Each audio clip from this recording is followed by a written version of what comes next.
দুপুরবেলা কাজের ফাঁকে একটু রাস্তার দিকে বেরিয়ে গিয়ে দেখছি রাস্তার ধারে একটা বোর্ড আছে, সেভ ড্রাইভ সেভ লাইফ, সাবধানে চালাও জীবন বাঁচাও। বোর্ডটা দেখলাম, বর্ষার জন্য নানা রকম লতা পাতা এবং সামনে গাছটা আছে, ওই গাছের ডালটা ঘেরা হয়ে গেছে। ড্রাইভারদের দেখতে এবং পথচারীদের দেখতে অসুবিধা হতে পারে, তাই জন্য পরিষ্কার করে নিচ্ছি যাতে ভবিষ্যতে এটা অন্ধকার না হয়ে যায় বা গাছপালা বড় হয়ে যেয়ে এটা চাপা না পড়ে যায়। দেখছি গাছের ডালটাও কাটতে হবে, না হলে দূর থেকে দেখা যাবে নি। এই ভেবে আমি তৎক্ষণাৎ গাছে উঠে গেলাম এবং গাছের ডালটা কাটা আমি শুরু করলাম।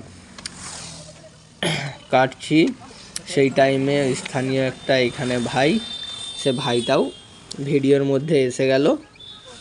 ভিডিওটা করছি দিয়ে আমাকে একটু হেল্প করলো, ডালটা নিচের দিকে টেনে ধরলো এবং ভেঙে ফেকলাম। তারপর এত সুন্দর ভিডিওটা সম্পূর্ণ আমি কিছুই করিনি, আমি সম্পূর্ণ কাজ করছি। আমার পিছনে আমার মামু আছে, ছোট মামু, সে যদি না সাহায্য করতো এত সুন্দর ভিডিওটা আপনাদের মাঝে উপহার দিতে পারতাম নি। ভিডিওটি দেখুন, লাইক করুন, শেয়ার করুন, আপনার মতামত কমেন্টে জানাবেন, অবশ্যই সাবস্ক্রাইব করে পাশে